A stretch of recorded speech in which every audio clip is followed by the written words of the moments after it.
Araceli Campos, que es la especialista, todos los que estamos aquí lo hemos leído.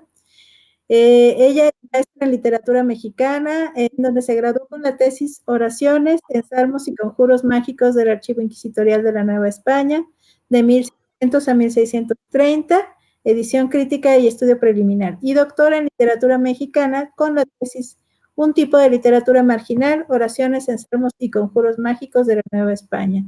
Sus líneas de investigación son la literatura novohispana, crónicas franciscanas novohispanas, oraciones en salmos y conjuros mágicos de la Inquisición novohispana, narrativa oral, tradicional, mitos, leyendas, cuentos y el culto de Santiago Apóstol en México. Ha publicado los libros El afán de narrar en las crónicas franciscanas, Mendieta, Torquemada y Tello, lo que de Santiago se sigue contando, leyendas mexicanas de Santiago Apóstol, y libro de rezos y conjuros, edición y recopilación de textos, además de oraciones en salmos y conjuros mágicos del Archivo Inquisitorial de la Nueva España.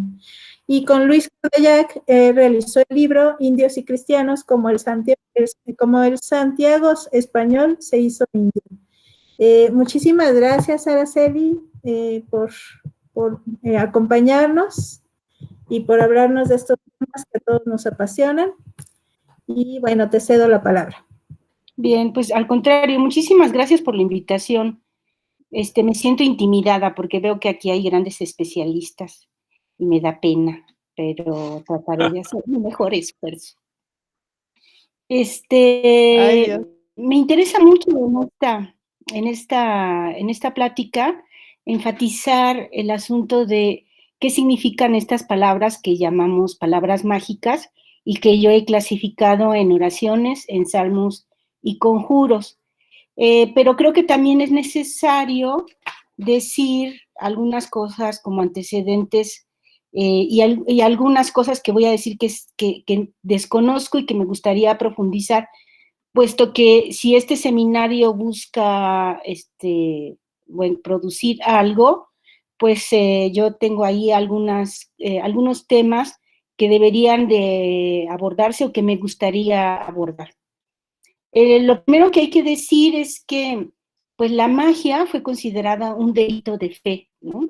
Este concepto de cómo una serie de creencias puede convertirse en un delito, pues fue examinado por el Tribunal de la Inquisición Española y la Inquisición Española hizo varios, digamos, códigos, manuales, diríamos hoy, para clasificar los delitos, saber por qué se persiguen estos delitos y qué penas deberían de infligirse a los que cometieran estos delitos.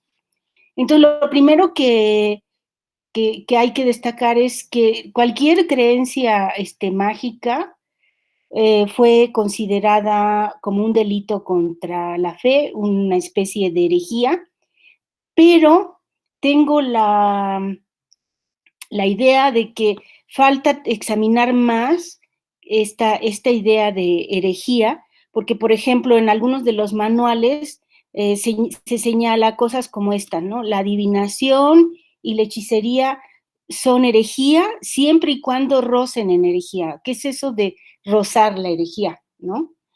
Y luego, además, también contradicciones del mismo tribunal, porque igual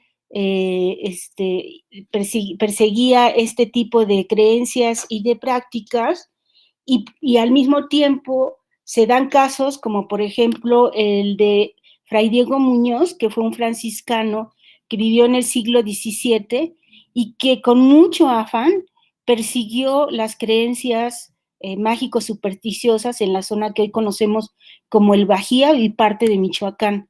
Realmente estaba obsesionado con esto, es decir, él era además comisario inquisitorial y entonces va en búsqueda, o sea, no es que a él le lleguen esas denuncias, sino que las busca, las persigue, las está denunciando constantemente al tribunal, Solange Albergo dice que realmente inundó, ¿no?, con cartas a los inquisidores novohispanos de la Ciudad de México denunciando este tipo de prácticas. Y, por ejemplo, da datos realmente interesantes. Por ejemplo, ese sería un buen tema de investigación, las cartas que dirigió el comisario inquisitorial Fray Diego Muñoz, que además fue cronista de la orden franciscana.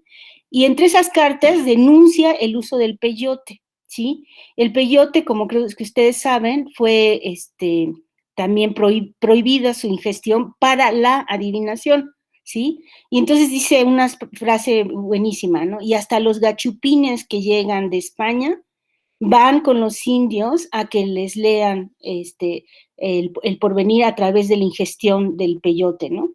Es un dato precioso porque, por un lado, o sea, dice que no son los indios los que están ingiriendo el peyote para la adivinación, sino son los españoles que apenas llegan, quieren saber qué les va a suceder, qué porvenir tienen en estas tierras, y van con los indios, o sea, no son los indios los que ofrecen el peyote, sino son ellos los que acuden a los indios, como que hay un prestigio de la adivinación por medio del peyote que hace que los españoles vayan con los indios, ¿no? Pero bueno, tengo que decir que Fray Diego Muñoz, y a pesar de, era una persona muy anciana, y a pesar de eso andaba de un lado para otro, y seguramente enfermo. Entonces, en la misma carta dice, bueno, aunque utilizándola con buenos fines, es muy buena para las reumas. Es decir, él mismo se había dado un peyotazo porque le habían dicho que era para sanar las reumas, ¿no? El reumatismo. Entonces, como ven, ¿no? O sea, yo creo que sería como muy interesante examinar el concepto de creencias mágicas como delito, ¿no? Y ver todos estos ángulos tan interesantes en las que, por un lado, son creencias y prácticas prohibidas, y por otro lado también se toleran, por otro lado también se cometen, y hasta las mismas autoridades, como el caso de este comisario inquisitorial. Pero bueno, si a mí me preguntaran por qué se persiguió la magia en la Nueva España, yo diría, bueno, es un delito contra la fe, es una práctica herética porque se infiere que el demonio está atrás de todas estas creencias, y al hacerlo no solamente hace que los cristianos se vuelvan malos cristianos, sino lo importante aquí es que se alejan del culto que le deben dar a Dios y a los santos. Y porque a menudo en todas estas prácticas mágicas hay una mezcla de lo sagrado con lo profano. Cuando digo lo sagrado y lo profano, habría que entender, por ejemplo, lo sagrado sería, no sé, nombrar a los santos para adivinar el porvenir, ¿no? Nombrar a los santos para conseguir marido, utilizar la hostia consagrada para hacer un hechizo, el ara consagrada igual, ¿no? Las estolas, en fin, todos estos son elementos considerados sagrados que están siendo, digamos, profanados por el uso que se le dan. Y al mismo tiempo que estoy señalando esto de por qué se persigue, pues yo he recalcado mucho que al menos en la Nueva España, y por lo que yo examiné en el siglo XVII, pues la verdad la magia tampoco les quitó el sueño a los inquisidores, ¿no? Había otros delitos más importantes y hasta suculentos que perseguir, como a los judaizantes, y no precisamente esta magia que se da mucho en el virreinato mexicano, que es una magia a nivel, sobre todo popular, ¿no? En que están implicadas, digamos, los personajes, las personas marginales de esta sociedad. Y hay también algo muy fuerte que es el desprecio, ¿no? El desprecio por este tipo de creencias. Los que se dedican a la magia, así sea una alta magia como la quiromancia, o una hechicera que en algún momento dice un conjuro para adivinar dónde está un objeto perdido, son calificadas de personas ignorantes, rústicas, les llaman, ¿no? Que creen, que adjudican a ciertos objetos, a ciertas palabras, poderes que no existen, ¿no?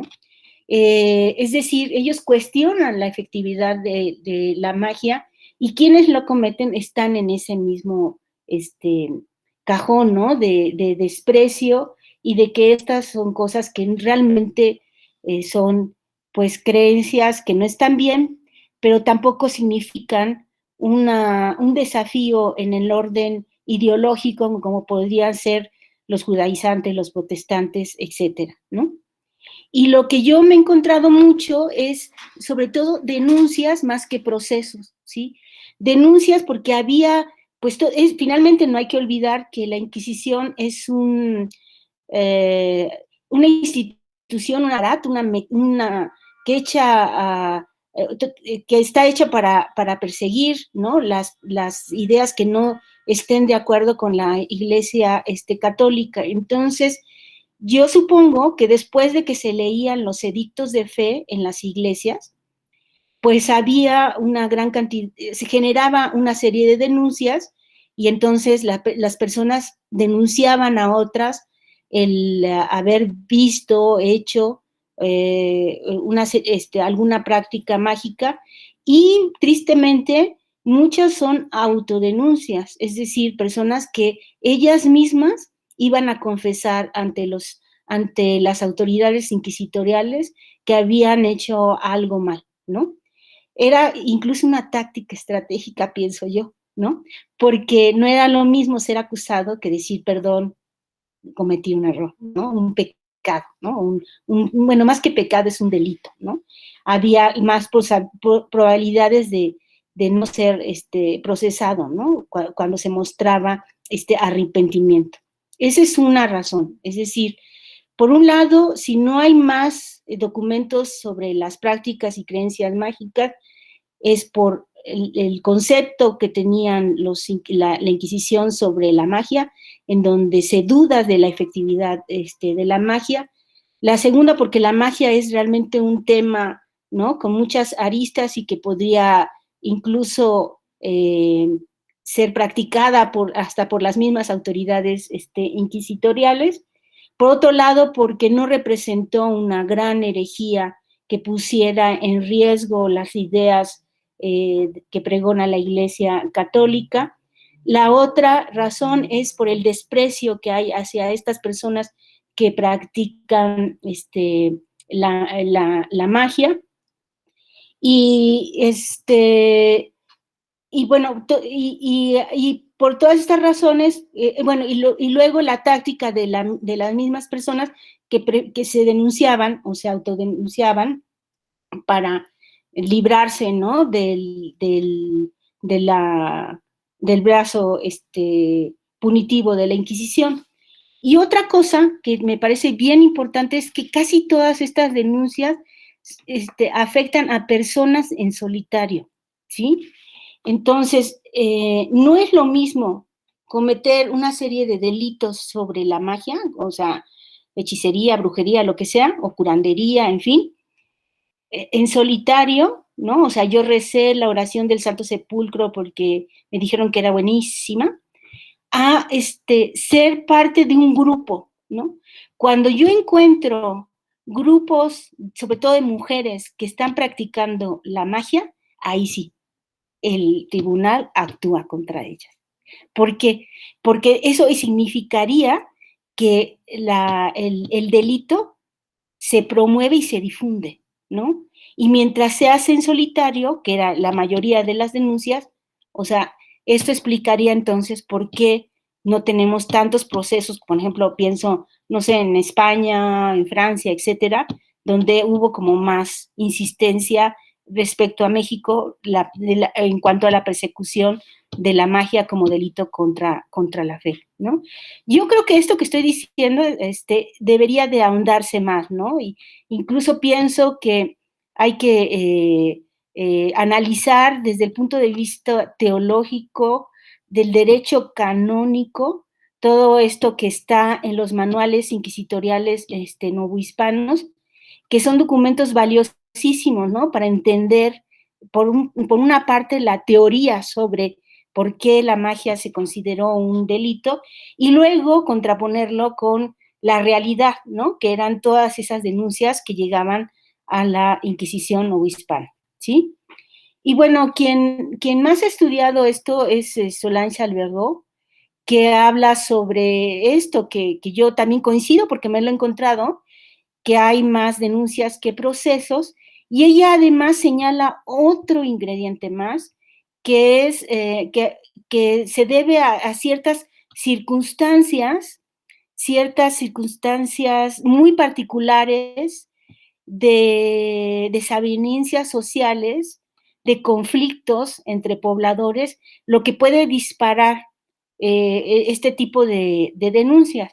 Por ejemplo, en Celaya, y claro, ahí interviene este fraile franciscano, se denuncian una serie de prácticas que estaban, creo yo, más en la imaginación que otra cosa, pero hay nuevos pobladores en Celaya, unos se enriquecen, otros se empobrecen, y hay entonces un conflicto hasta, digamos, de orden económico que provoca, ¿no? Alguien dice, como un cuento de García Márquez, ¿no? Yo vi algo, ¿no? O que pensé que vi algo, y entonces, que en la noche vieron a fulanita hacer no sé qué tanto, seguro que es bruja, y empieza una serie de rumores, en realidad, que terminan por ser denunciados ante la Inquisición, y la Inquisición, en casos en que se da cuenta que son rumores, los detiene, ¿no? Entonces, interesante también, ¿no? La actitud de los inquisidores, que no es porque sean buena onda, sino porque racionalmente decían, no, pues esto no es creíble, ¿no? Y ahí está la parte racional de parte de la Inquisición. Bueno, eso es por la cuestión del delito contra la fe. Un término que se utiliza mucho en los documentos novohispanos es superstición. Incluso califican como superstición la brujería, la hechicería, la adivinación, casi, o sea, casi entra como todo, ¿no? Y es otro tema, o ligado más bien al anterior, que entra para ser analizado, ¿no? Superstición en general lo entendían como todo lo que no, es todo este tipo de creencias que no tiene ninguna utilidad, ¿no? Que son falsedades, y bueno, como siempre, el daño es provocado por el diablo, que enseña, quién sabe cómo lo hace, pero bueno, enseña este tipo de supersticiones, ¿sí? Y bueno, pues en general es lo que hace, ¿no? La Inquisición. Yo analicé los 30 primeros años del siglo XVII. Me encantaría volver al tema, porque la verdad me he alejado mucho del tema por hacer otras cosas, para examinar más documentos, y sobre todo a mí lo que me interesa, porque yo no soy finalmente tampoco antropóloga ni historiadora, es examinar los textos mágicos, ¿no? Los textos mágicos como sí parte de una serie de creencias, pero yo lo que propongo es que finalmente son un tipo de literatura, ¿no? Popular, marginal, despreciada, pero que tiene una serie de recursos y una tradición bien importante, ¿no? Que vale la pena examinar, ¿sí? ¿Qué eran qué eran estos textos para los inquisidores? Pues lo mismo, van a ser catalogados como inútiles, ¿no? Son palabras que no sirven para lo que dice la gente que sirven, ¿no? Mentiras provocadas por el demonio, ¿no? Y claro, la efectividad en estas palabras, porque además, bueno, no está en ellos tampoco hacer una clasificación en oraciones, en salmos y conjuros. Ellos hablan de palabras, de oraciones, como un término general. Y ojo, un dato interesante. Eh, Quienes fueron denunciados sobre todo por prácticas ya bastante eh, oscuras, ¿no? Que utilizaron conjuros, nunca utilizaron la palabra conjuros, sino unas palabras. O sea, como que la palabra conjuro implicaba ya, tenía una connotación negativa que había que cuidar, o que simplemente así fue, ¿no? O sea, que yo a lo mejor estoy ahí haciendo una deducción fuera que no fuera la realidad, pero interesante también, ¿no? Que no se utilice la palabra conjuros por parte, sobre todo, de las personas que fueron denunciadas por recitar conjuros, ¿no? O sea, y es algo que además se sigue hasta ahora, ¿sí? Yo me he encontrado verdaderos conjuros impresos en estampitas, conjuros, o sea, sin lugar a dudas, y diabólicos, por ejemplo, pero se dice que son oraciones, ¿no? Como que la palabra oración tiene una connotación más positiva, menos peligrosa que utilizar la palabra conjuro, ¿no? Entonces, como ven, también esa es otra parte que valdría la pena examinar, ¿no? O sea, esta tipología, ¿por qué sí, por qué a veces no?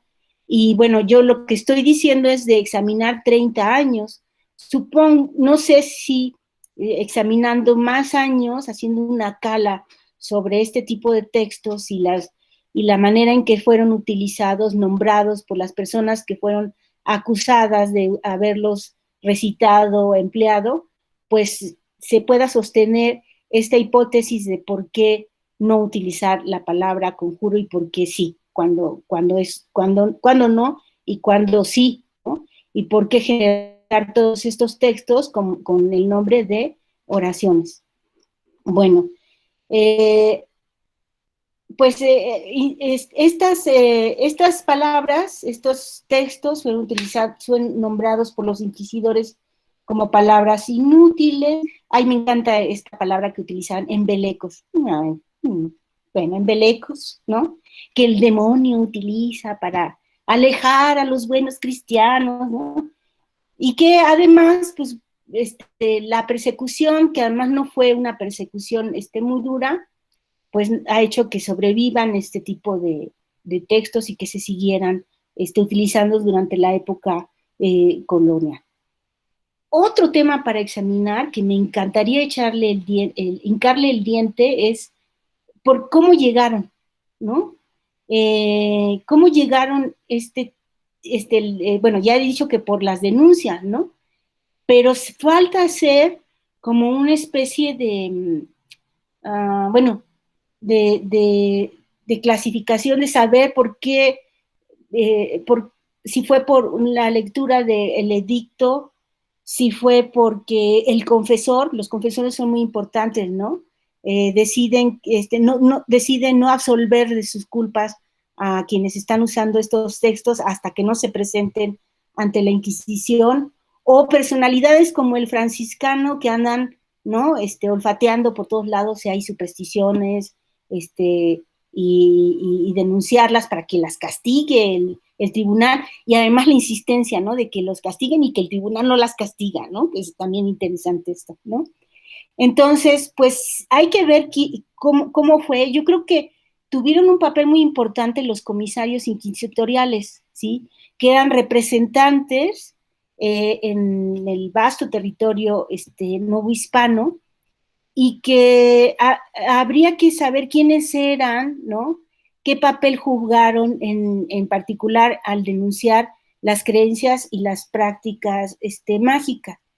En el caso de los grupos, que les decía que esos grupos sí normalmente eran castigados por la Inquisición, pues son las mismas personas las que ante las autoridades inquisitoriales recitan, ¿no? Estos conjuros, estas oraciones, estos ensalmos.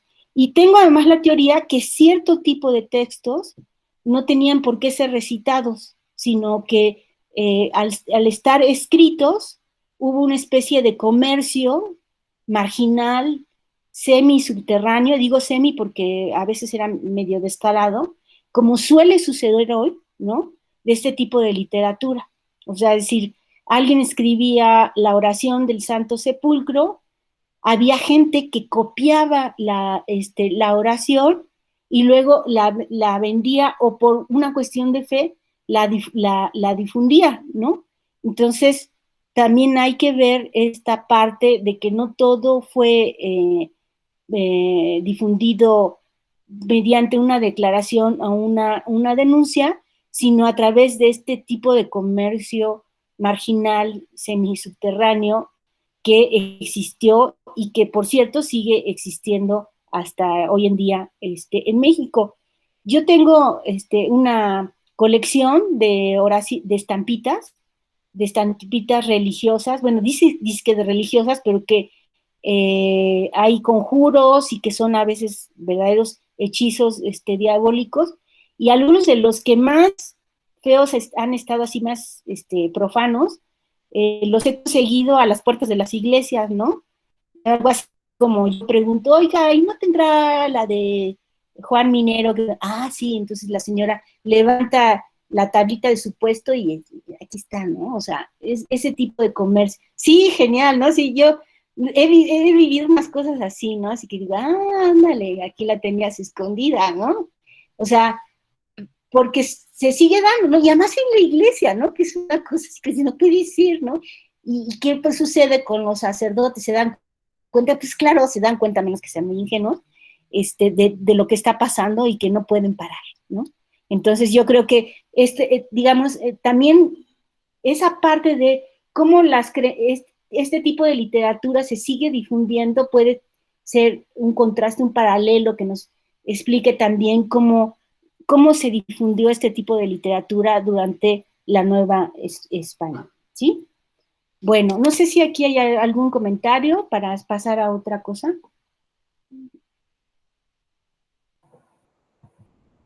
¿Alguna duda, comentario o seguimos? Seguimos. Gracias. Ok. Bueno, voy a poner en pantalla, bueno, a ver, antes de poner en pantalla, bueno, y reuní una serie de textos y yo decidí clasificarlos en 3 tipos, que son oraciones, ensalmos y conjuros. Las oraciones y los ensalmos fueron clasificados así en tanto que el invocante tiene una actitud rogativa, ¿sí? Cuando digo rogativa es eh, por suplico, ruego que, ¿no? Esto me lo concedéis. Y la otra es que hasta ahora lo que yo he visto, que además, por cierto, es el mayor número de textos que encontré son conjuros, ¿no? Y eso también ya es muy significativo, y hay menos oraciones y ensalmos. Y entonces las oraciones y ensalmos fueron utilizados para buenos fines, ¿no? Las oraciones, por ejemplo, tienen una parte digamos, de preocupaciones, inquietudes de tipo religioso, como por ejemplo, ¿qué se hace a la hora de morir, no? ¿Qué recompensas se pueden obtener por ser un buen cristiano, ¿no? Ese tipo de cosas, ¿no? O en las oraciones se ruega, se pide por ser protegido, ¿no? De los enemigos, ¿no? O sea, son cosas en general buenas. Y los ensalmos, pues no se diga, ¿no? Porque los ensalmos son palabras a las que se les adjudican propiedades curativas y son utilizados en un ritual muy específico para curar enfermedades, ¿sí? En cambio, los conjuros son los más profanos de los 3 tipos de textos, donde tanto el uso como el contenido de los textos se puede ver los elementos profanos verdaderamente diabólicos, incluso destructivos, que se pretenden realizar a través de la recitación de este tipo de textos, ¿no? Y otro fenómeno que, bueno, esto no es nada desconocido, es que los conjuros están relacionados con la hechicería amorosa. Sí, hay diferentes tipos de magia, ¿no? Pero lo que más llegó a la Inquisición fue esa magia, hechicería amorosa, ¿sí? Practicada sobre todo por mujeres, son muy pocos los hombres, y que nos habla de la condición de las mujeres, ¿no? O sea, son las mujeres las que están preocupadas por el amante que se fue. Son las mujeres las que están preocupadas por el marido que les pone los cuernos, las que desean que su hija se case, o las que quieren vengarse, ¿no? De los malos tratos del amante, del marido, ¿no? Estamos ante una magia bueno, en general toda la magia, pero en particular creo yo que la magia amorosa está muy en la pasión, ¿no? O sea, y en los sentimientos de odio, de resentimiento, y tienen un papel importante ahí los conjuros, ¿no? La palabra que se utiliza para dañar al otro. Y bueno, si antes había una mala, en salmos y oraciones había una mala utilización de los símbolos o elementos sagrados, pues ya se imaginarán que en los conjuros pues hay todavía un grado mayor de profanación y de implicaciones demoníacas totalmente evidente, ¿no? Que respecto a las oraciones y los ensalmos, ¿sí? Sobre los ensalmos, por cierto, creo que poco se han estudiado los ensalmos. No son muchos los que tenemos en los archivos de la Inquisición, según yo lo he visto, pero la verdad es que me falta todavía, pues, meterme de lleno a los archivos y encontrar más sobre estos textos. Fíjense que son estos los que sobre todo parece, digo parece porque no es una conclusión definitiva, se transmitían de forma escrita, en pequeños pedazos de papel, ¿no? Y a veces se ve que es una misma persona la que los copia.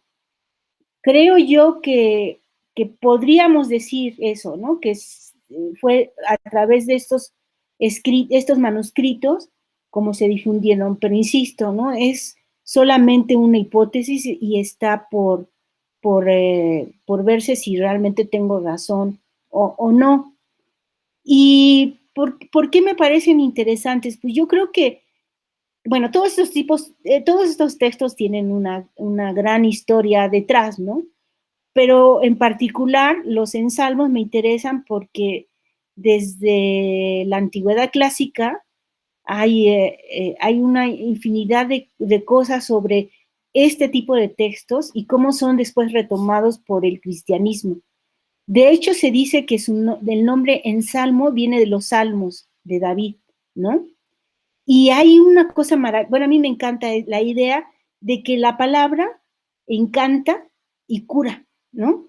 O sea, que tiene una acción que provoca, ¿no? La curación, ¿sí?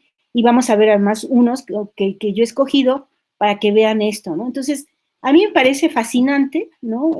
Yo no soy creyente de la magia, se ha dicho de paso, pero me parece fascinante la idea, ¿no? De que las palabras pueden hacer cosas tan maravillosas, ¿sí? Como esto, ¿no? Provocar la salud, conseguir la salud a través de la enunciación de estos textos, ¿sí? Y cómo el sonido de las palabras puede mover, ¿no? Este mundo y provocar la curación en los enfermos. Y luego, pues hay una gran tradición también en España, de donde provienen todos estos ensalmos, y he visto además que algunos se utilizaban como recitados solamente, pero otros tenían la particularidad de acompañarse de otros ritos y de otros elementos. Por ejemplo, se les ponía a los enfermos unas telas, paños blancos, con los cuales se formaba una cruz sobre el enfermo, ¿no? Entonces es una manera de santificar al enfermo. Y también se utilizaba vino, y supongo que, o evidentemente como astringente, para por ejemplo, sanar heridas, ¿sí? Entonces, digamos, pertenece a una tradición curativa, todo este tipo de de textos, los ensalmos, y hasta donde yo sé, pues no se ha procurado la investigación sobre los ensalmos. Yo estoy en eso, ojalá que dentro de unos 2 años, porque no creo que voy a avanzar muchísimo, la facultad insiste en quitarme el tiempo en cosas que tengo que hacer, ¿no?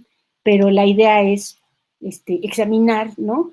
Los archivos inquisitoriales para ver todo esto de los ensalmos, que como insisto, son hipótesis sobre lo poco que yo he visto sobre este tipo de texto. Bueno, entonces, bueno, esa ha sido pues la clasificación, la utilización de este tipo de textos, y ahora me gustaría compartir algunos de ellos para irlos examinando. Entonces, ¿cómo era? Voy a presentar ahora. Presentar ahora, luego en el cuadrito donde vienen, digamos, la captura de pantalla, le aprietas y se te activa el de share o el de compartir. ¿Será esto? ¿Lo ven? No, todavía. Le pones toda tu pantalla, luego aprietas donde venimos todos nosotros, ahí le aprietas. Sí. Poner en azul el botón abajo, al lado de cancel. Sí. Se te tiene que poner en azul. No, ¿verdad? No, todavía no.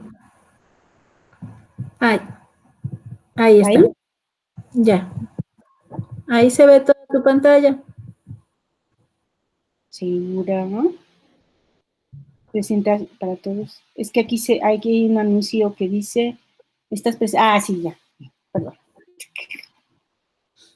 Ay, pero me quedó muy chiquito. ¿Qué es? ¿Lo ven ustedes de buen tamaño? No se ve. Es que es mejor optar, en lugar de toda la pantalla, es mejor la opción que dice una ventana. Y entonces, pero bueno, también simplemente puede poner, si elige toda la pantalla con tal de poner el documento en formato que llene toda la pantalla, es suficiente. Pero si no, hay una opción que es una ventana, y entonces de las distintas cosas que tiene abiertas podrá seleccionar la que le, eso, en este caso la que quiera presentar. ¿Sí? ¿La ven? Ahora, eso es. De todos modos, dele sí, pero la tendrá que aumentar. A ver, no sé si es que no tiene. Un poquillo más. Ahí se ve mejor. Eso, sí, ¿no? así, eso es, muy bien. Sí. Sí, así está mejor, gracias. Ok.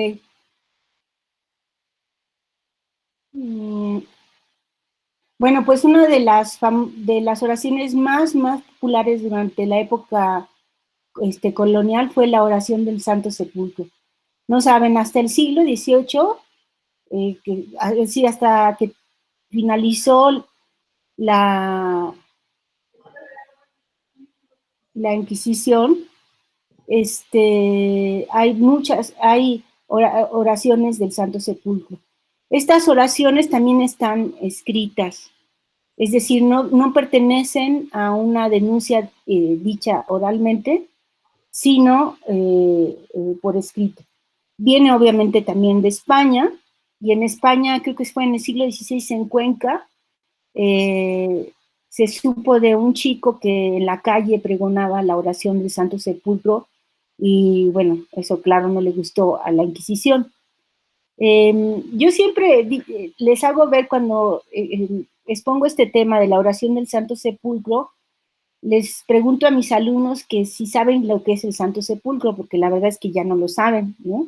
Supongo que ustedes sí.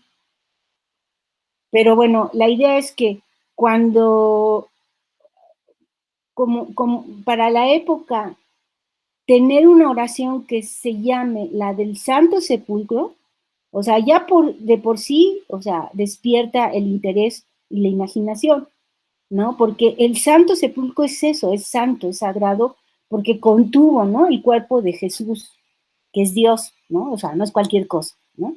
Entonces ya por el mismo título, esta oración se legitima, ¿no? Ante quienes van a utilizarla y quienes creen en esta oración.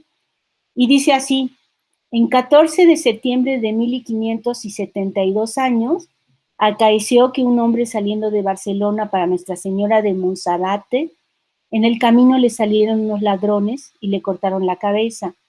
Y apartada del cuerpo 4 pasos, pasó por allí un caballero y le pidió le trujese a un confesor, certificándole no podía morir sin confesión.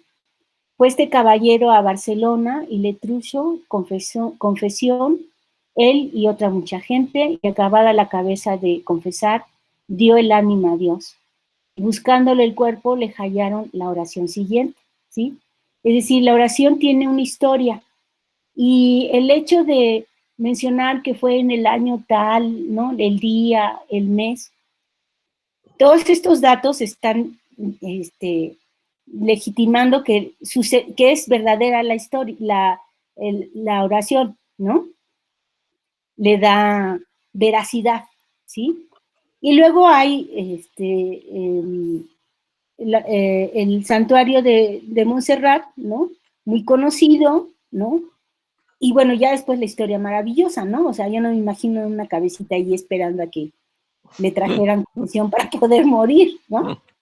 Pero de cualquier manera, ¿no? Que así me parece fantástica la idea, habla de esto que yo mencionaba al principio, que hay una preocupación por el morir y verse en una circunstancia como esta, ¿no? Y no poderse confesar y por lo tanto merecer el cielo.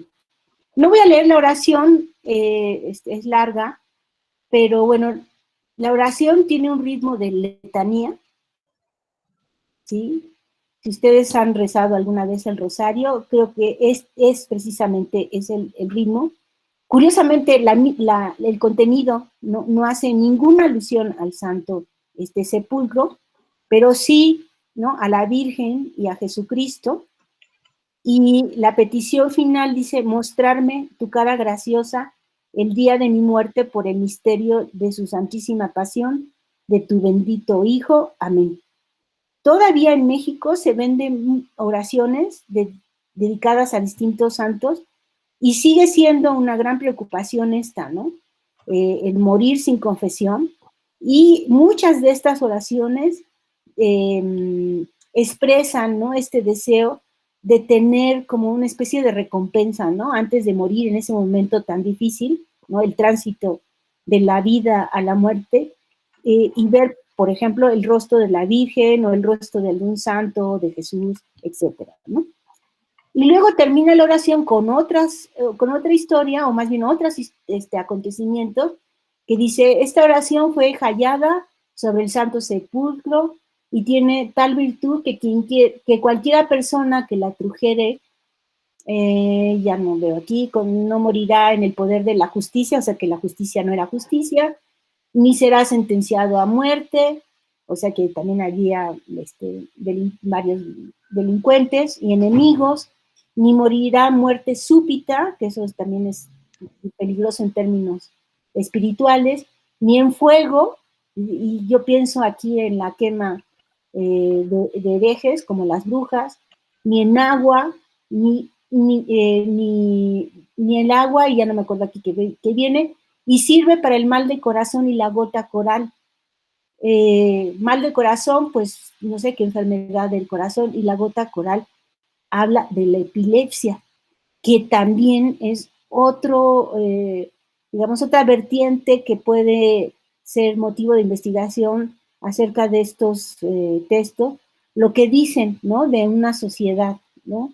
El miedo a la justicia, el miedo a morir ahogado, el miedo a enfermedades muy particulares como la gota coral y el mal del corazón.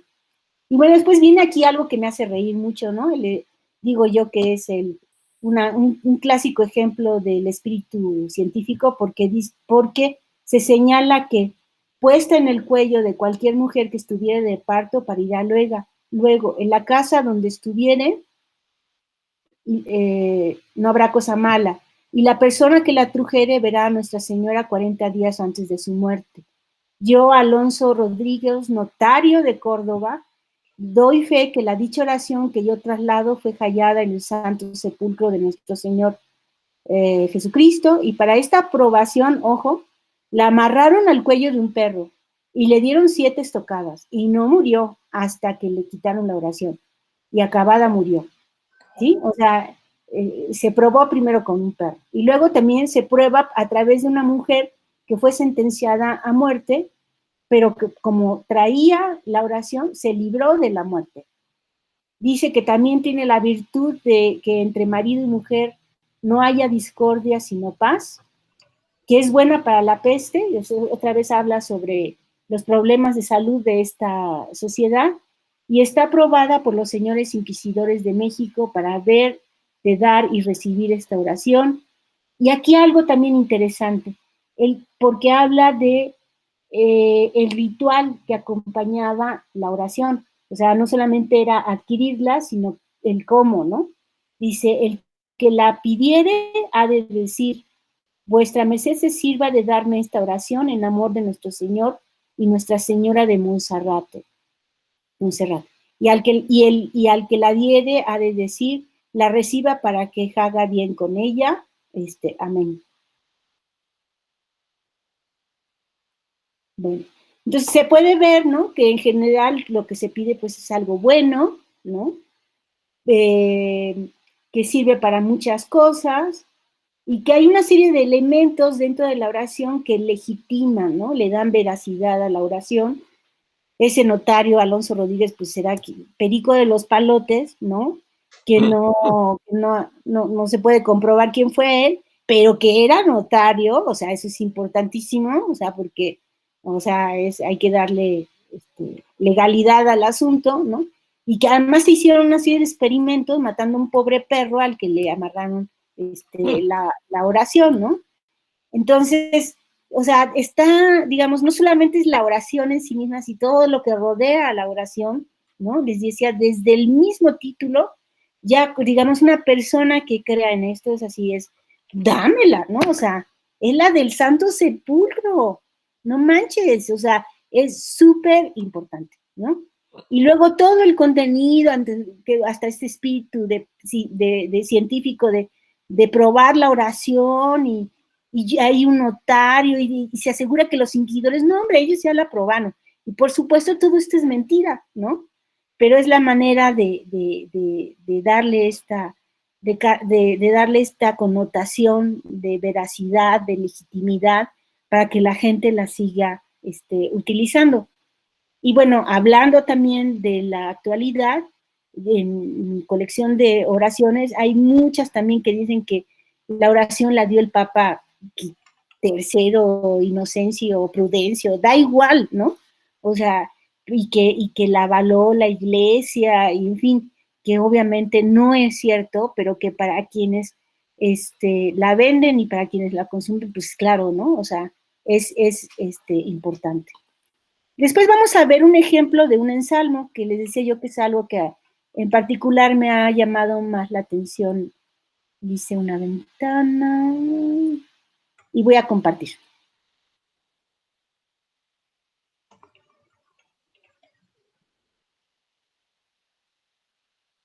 Hay muchos ensalmos de... ¿Le puedes ampliar un poquito? Ok. ¿Tú me dices? Yo ahí veo bien, ya, muy bien, muchas gracias. Lo que encontré son muchas versiones del ensalmo para curar heridas. Heridas, pues, no se especifica qué tipo de heridas, pero tal vez precisamente por esa no especificación estamos hablando de heridas de cualquier cosa, ¿no? Es una enfermedad o una herida física, ¿no? ¿Y qué tienen estos ensalmos? Pues lo importante es que se repiten ciertos rasgos, ¿no? Uno de ellos es que generalmente empiezan invocando a la Trinidad, y al hacerlo se santifica también al enfermo, ¿no? O sea, es hacer la señal de la cruz sobre el enfermo. Luego se habla, un personaje importantísimo en estos ensalmos es Jesús, ¿no? De Jesús hay, claro, una gran tradición, es el gran médico, ¿no? Por excelencia.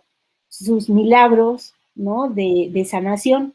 Entonces tampoco es gratuito que se le mencione. Y se habla sobre cómo nació, cómo murió y cómo resucitó.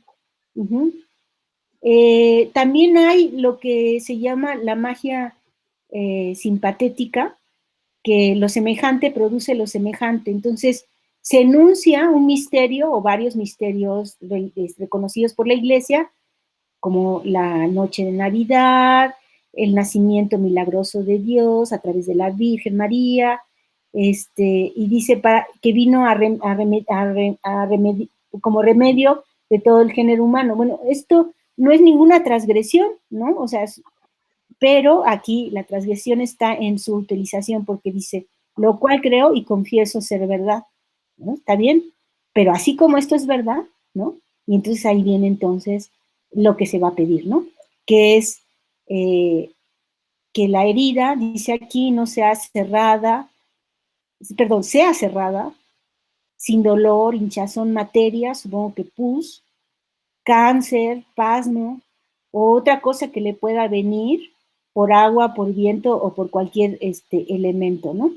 Y luego otra vez un mecanismo de magia simpatética, así como no creó a veneno la lanzada que dio Longinos a Jesucristo, ¿sí? Y pues es verdad, ¿no? Entonces también así se quiere sanar la herida, que quede igual, ¿no? Jesús, si esta herida tuviera hueso roto, hierro, astilla o plomo dentro, todo salga fuera y sane la herida como sanó sin dolor la lanzada que dio Longinos a mi Señor. En la santísima noche de Navidad parió la Virgen. Bueno, vuelven los misterios, ¿sí?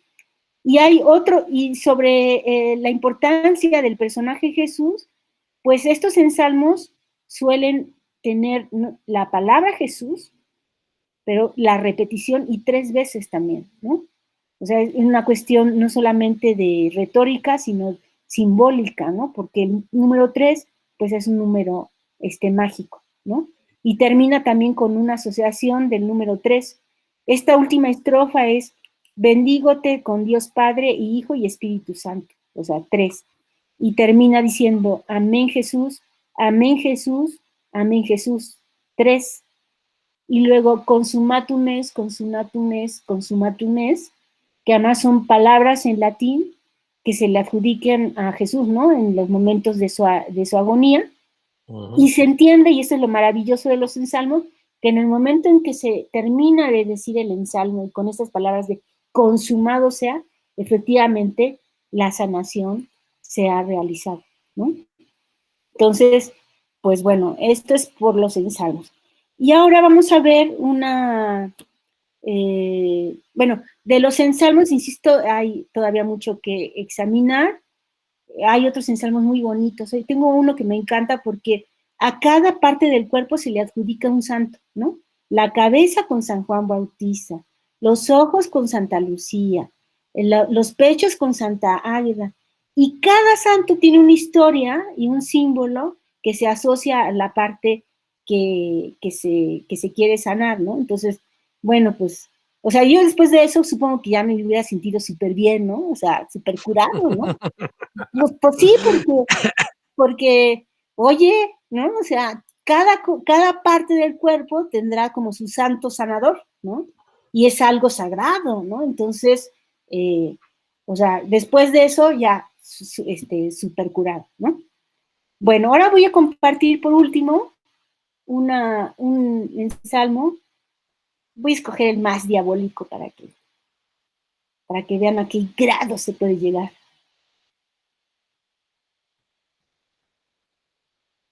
Además que porque se ve que estoy muy, bueno, el conjuro de las hadas, pero algo feíto, como, vamos a ver, Bueno, por ejemplo, esto es terrible, ¿no? Dice fulano, fulana, ay, ¿lo puedo ampliar o así está bien? Así está bien. Sí se alcanzaba a ver si quieres. Ahí. Ay, beberte quiere la sangre, uf, que eso es fuerte, porque redimiste a Jesucristo y olvidaste a la Virgen María. O este es un hechizo, ¿no? Bueno, todos son hechizos, pero este es muy evidente a través de la mirada. Dice, con Dios, con dos te miro, o sea, con los ojos te miro. Con dos te ato, o sea, provoco un hechizo con los ojos. Padre, Hijo y Espíritu Santo, un solo Dios verdadero, que vengas a mí, fíjense nada más, tan ledo y quedo como Cristo fue al madero. ¿Sí? Digo, más profanación no puede ser. ¿Saben qué?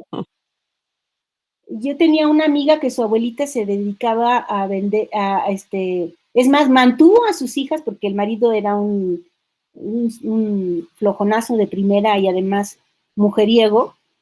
Ella sobrevivió, mantuvo a sus hijas leyendo cartas. ¿Sí? Y yo una vez la entrevisté, que por cierto era una mujer adorable, ¿no? Así una viejita de pelo blanco, delgadita, súper bien arreglada, o sea, para nada la bruja horrible con una verruga en la nariz, ¿no? Y entonces me recitó este conjuro, ¿no? Que ella lo sabía también, ¿no? O sea, es de tal tradicionalidad que... Y yo le pregunté, oiga, y ¿qué dice, qué le ha dicho su sacerdote? No, pues que ya deje estas cosas, pero pues tuve que mantener así a mis hijas, ¿no? O esta, por ejemplo, dice, con la pata tiña, tiña es ay, ya me acuerdo, aquí viene, no viene, no viene, bueno, ya, es una enfermedad, la lepra, ¿sí? Entonces, dice, cuando el conjuro dice, con la pata tiña te quiero untar, o sea, con la lepra, ¿no? Para que de mí no te puedas apartar, y hijo, eso también está bastante fuerte, ¿no? ¿Sí? Bueno, y vamos a ver otro más. Ah, este me encanta porque es así como el fast track, ¿no? Ánima, ánima, ánima, traerme a García Pérez. Luego, luego, luego, y vean ustedes otra vez el número 3, que no tenga quietud ni reposo hasta que venga. Que no tenga quietud hasta que venga, que no duerma, ni coma, ni tenga reposo hasta que venga a verse conmigo. Presto, presto, presto. No sé qué tan efectivo sea.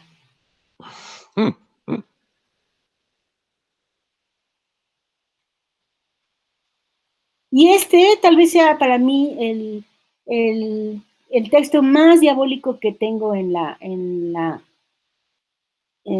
recopilación que hice de textos mágicos. Y además, bueno, yo soy la que le di, digamos, la división en estrofas y en versos, ¿no? Pero bueno, obviamente no está así en el manuscrito.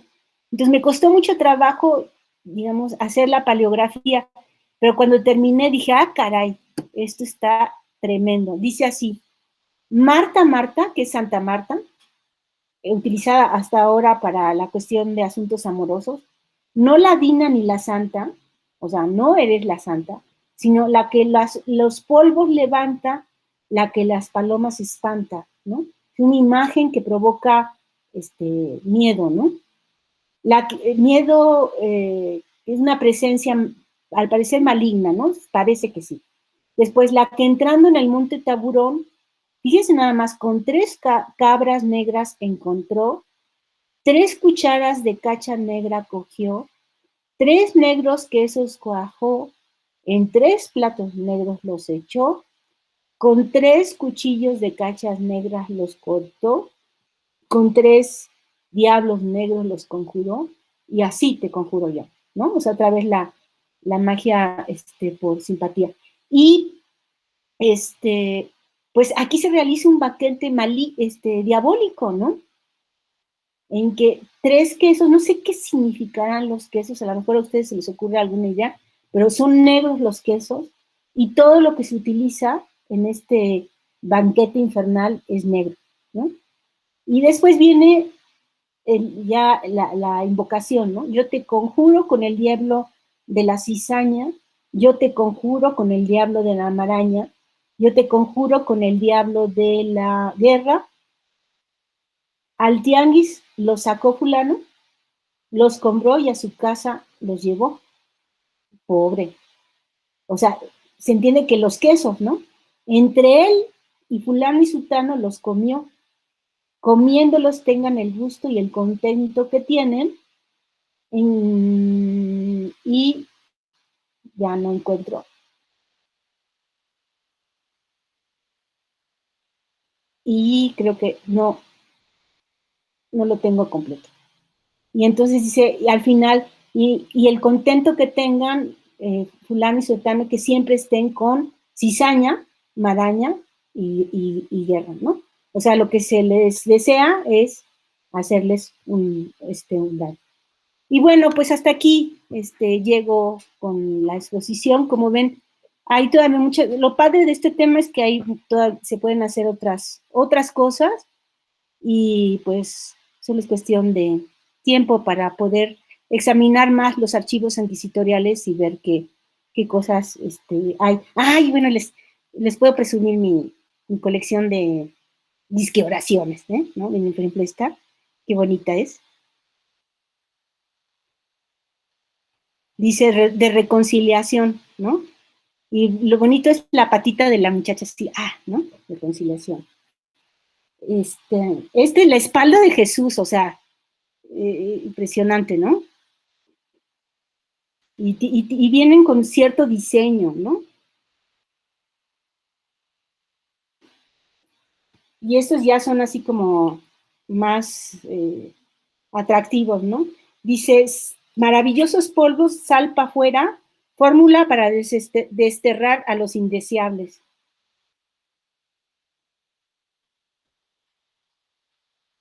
Por supuesto ya quité yo los polvos, ¿no? Porque dije, uy, los voy a utilizar. Y esto que ven aquí son las tripas del diablo.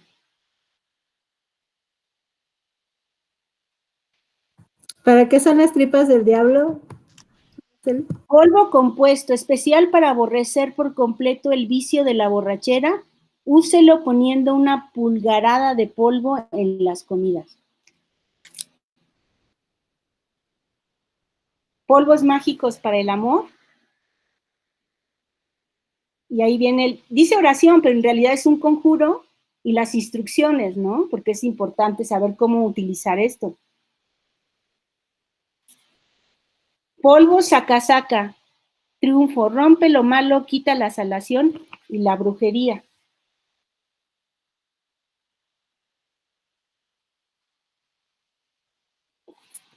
¿Y qué creen? La oración del Santo Sepulcro. Aquí la autoriza un obispo de León, vayan a saber, de León, Guanajuato, o sea, y es como un librito, es bonito, ¿no? Y algo muy importante es que se convierte en un objeto mágico. O sea, en el momento en que se posee, ¿no? Se tiene que llevar consigo, y es una manera también, como lo dice la oración, ¿no? O sea, sus poderes mágicos te protegen contra muchas cosas. Aquí está otra que dice, verdadera copia del Santo Sepulcro, que es otra versión más.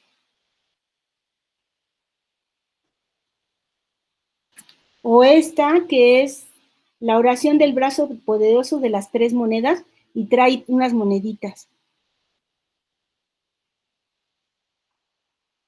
Y es un kit de 3 oraciones distintas, o sea, porque además te venden, ¿no? Así como atractivo.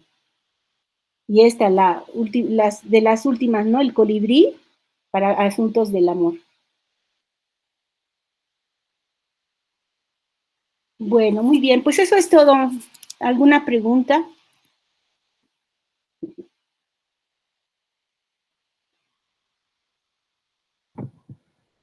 Pues adelante, si tienen, Yair, por favor.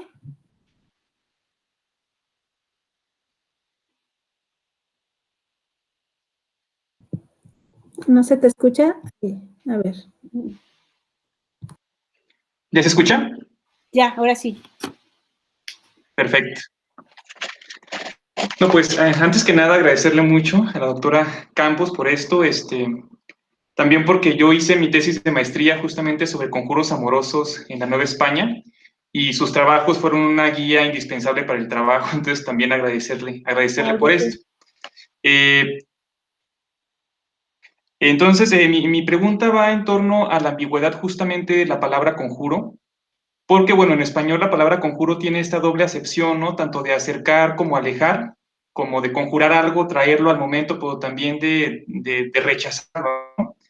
Y justamente por esto he llegado a pensar que algunos ensalmos, sobre todo en los ensalmos, increpan a las enfermedades, sobre todo porque las enfermedades aparecen como personificadas dentro del ensalmo.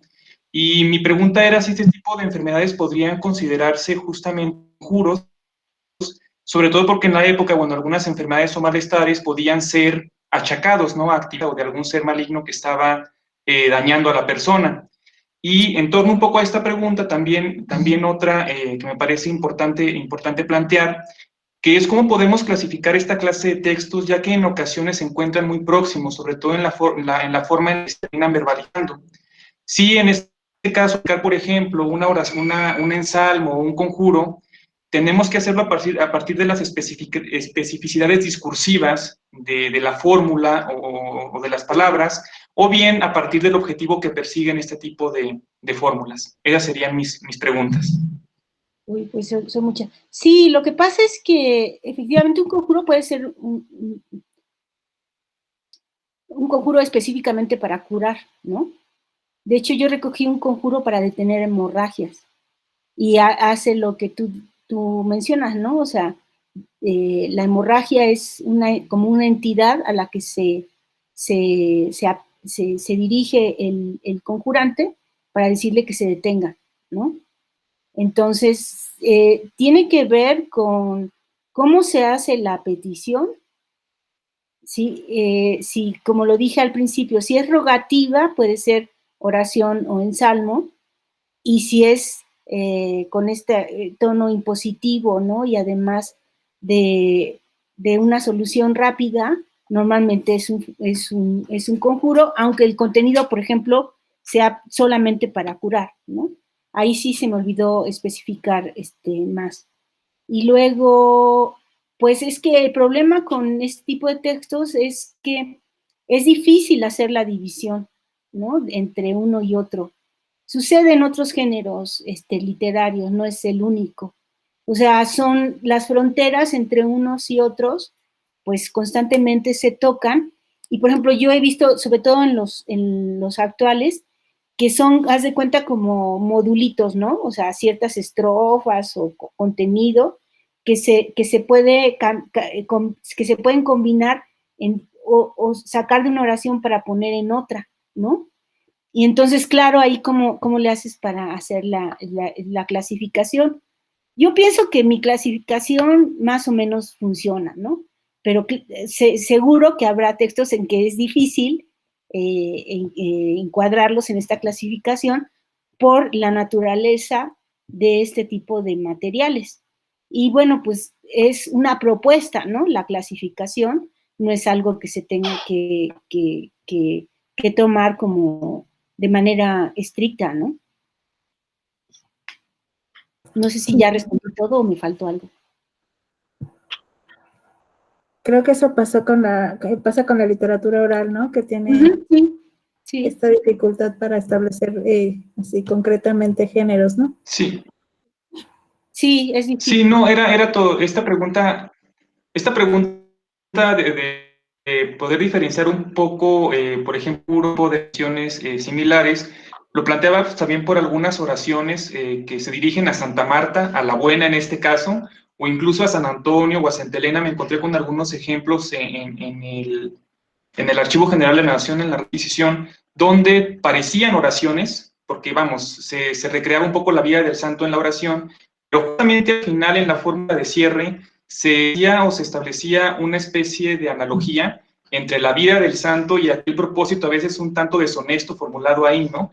Donde se tal vez ese carácter puro, y a mí me dificultó mucho diferenciar justamente si la forma en la que estaba verbalizada o era, digamos, otra cosa por esa parte de cierre donde se exponía, ¿no? el objetivo de la pronunciación de la oración o del conjuro en este caso. Claro, sí, no lo dudo, ¿no? La verdad es que les dije que levantaran la mano, pero lo que no dice aquí es quién empezó a levantar la mano primero.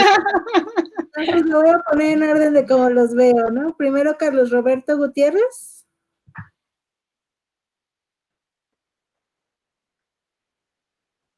Carlos, no sé si tienes prendido tu micrófono. No está encendido el micrófono. Bueno, mientras Carlos soluciona, Mariana. Hola, bueno, qué gusto poder escucharte, realmente, Araceli, muchas gracias. Siempre es, pues, recordar y realmente disfrutar de cada uno de las oraciones, de los ensalmos y de los conjuros. Y bueno, aquí veo muchos especialistas, ¿no? También a Cecilia, bueno, Jair, que hizo su tesis, a Claudia, ¿no? Pero la pregunta siempre está, ¿no? Estas oraciones en salmos y conjuros, ¿no? Que justamente, ¿no? Lo que dice la dificultad, o sea, por una parte, entenderlos como una literatura oral, como unos géneros breves que tienen, y a veces no tan breves, ¿no? Porque lo que veo que, por ejemplo, en la oración de Santo Sepulcro hay una combinación de textos, ¿no? Que va lo poético con lo prosaico, ¿no? Son como elementos que se van sumando. Y por otro, entender estas oraciones en salmos y conjuros, que quizás es como un comentario, ¿no? Que se puede seguir pensando, ¿no?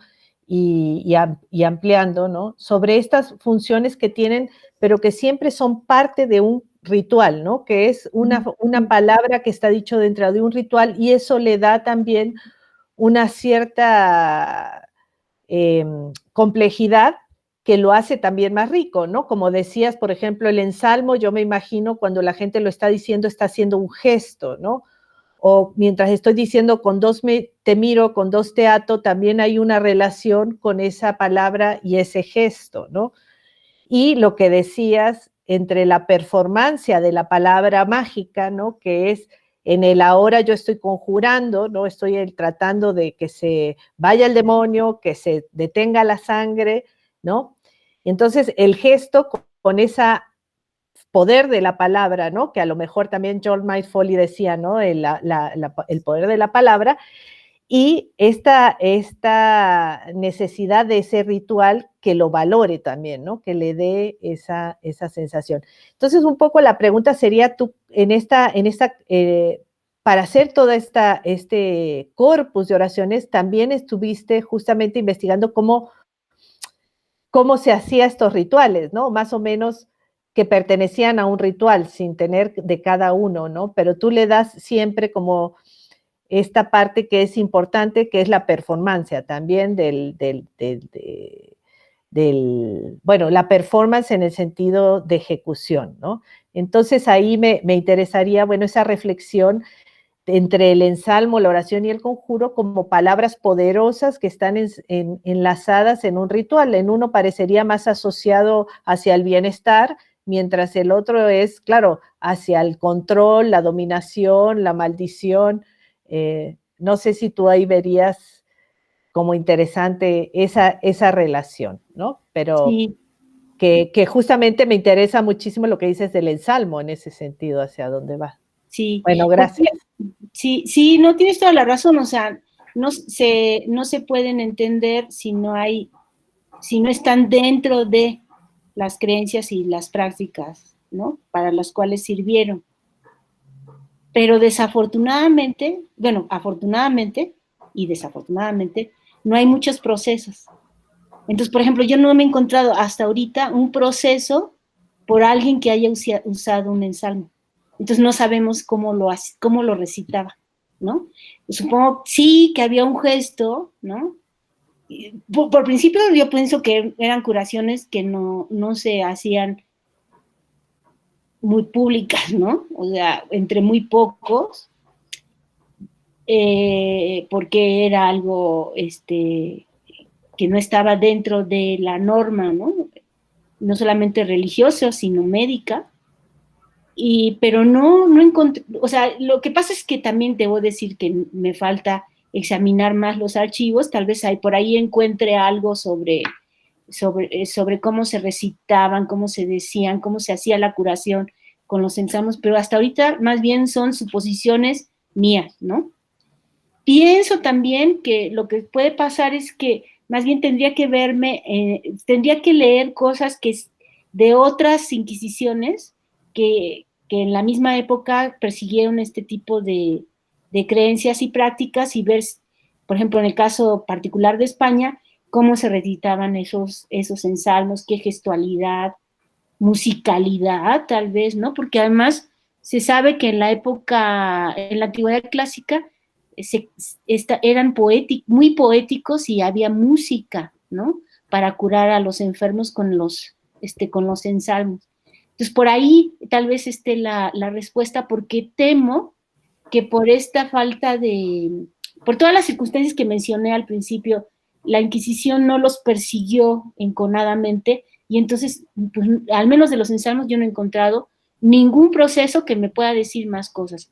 En cambio, sí, de los conjuros, cuando detectaban estos grupos de mujeres hechiceras, y por ejemplo, te puedo decir que para el caso de la oración de Santa Marta, normalmente el ritual consistía en recitar el conjuro frente a una imagen de la santa, encender una vela, tenía que estar oscuro, o sea, pocas, porque casi siempre eran mujeres las que participaban en este ritual, ¿no? Para pedir algo a la santa relacionada con el amor o el desamor.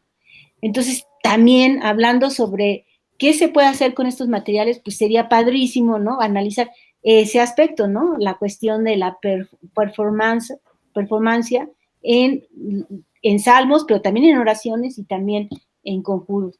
Hay mucho que hacer en el tema, pero a mí no me da tiempo.